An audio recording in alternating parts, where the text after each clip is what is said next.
Welcome, everyone, and thank you for joining me for another episode of Diecast Emporium Military Mondays, brought to you by my friends at smallscalehobbies.com. If you live in the Manitowoc, Wisconsin area, please be sure to give these guys a shout-out and check out their storefront. If you're anywhere else in the world, visit their website, smallscalehobbies.com, for the best in military models. All right, in today's episode, we are going to be taking a look at the M270 MLRS, the multiple launch rocket system. This is quite the cool artillery piece. It has been in the arsenal since 1983.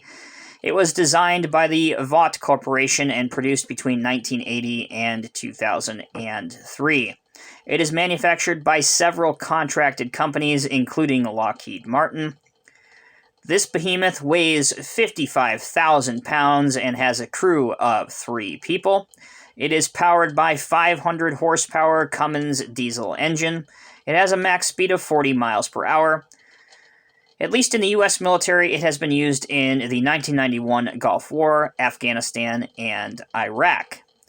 So the big launcher that you see on the back right here, this is known as the M269 Launcher Loader Module. It can launch rockets up to 310 miles away. That specifically is the Precision Strike Missile. Its rate of fire is 18 rounds a minute with rockets or 12 rounds a minute with missiles. So that's some information about the real vehicle. Let's turn our attention now to the actual model that you see in front of you. So this is an old Roco MiniTanks model. Specifically, it is number 555 or 555. There's the box that it came in. The old Roco MiniTanks style packaging. Here's the side. And here is the back, made in Austria. For those that are interested in seeing the bottom, there's absolutely nothing on the bottom of these boxes. Inside, I have done absolutely nothing to this model yet, so there are several accessories that you can add to this model, including windows, mirrors, even a rotating beacon light, some protection around the cab, hydraulic cylinders to prop up or hold the launcher mechanism. So there's a lot that needs to be done on this model. I just have not gotten around to it yet. I will probably update this in a future Diecast Emporium Military Mondays episode, but I just wanted to showcase this piece while I had the time now to do so. Again, before we focus on the model itself, let's take a look at the instruction sheets. So this is the instruction sheets that came with the model. This is the front. Shows you where to put some of the accessories. So that's what the front looks like. Let's open it up.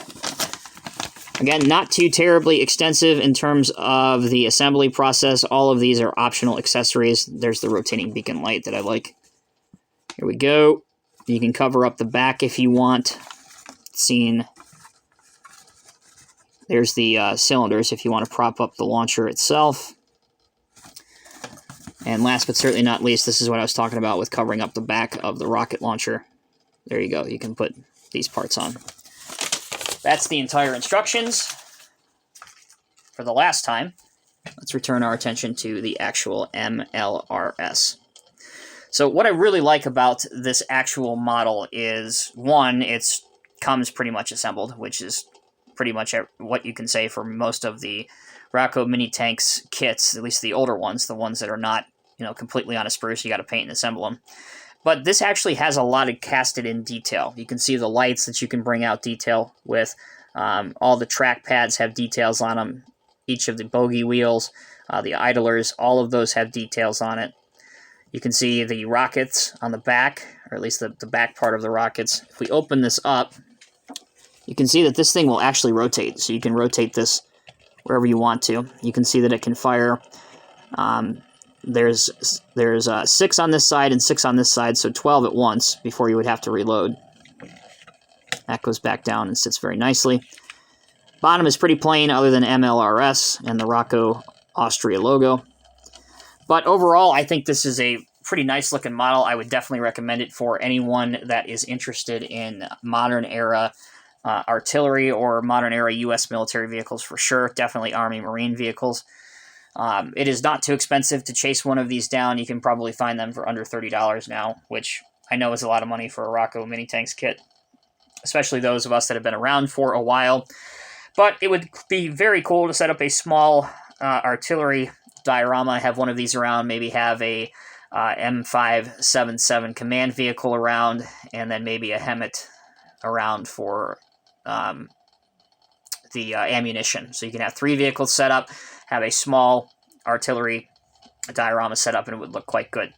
That will conclude this episode of Diecast Emporium Military Mondays. Let me know what you think of this model. Let me know what you think of this vehicle in real life. Have you had some experience with it by chance? Have you seen one of these in real life? And of course, thank you all so very much for watching. If you enjoyed this video, please be sure to hit the like button. And if you haven't already, please subscribe to us, easy for me to say, here on Diecast Emporium by hitting the subscribe button located just beneath this video. Last but not least, if you take a look at your screen right now, you will see a suggested link for other Diecast Emporium Military Mondays video, as well as the entire playlist. So you can spend an entire afternoon getting caught up on all previous episodes of Military Mondays. Thanks again, guys. Take care. Be well. We'll see you next Monday.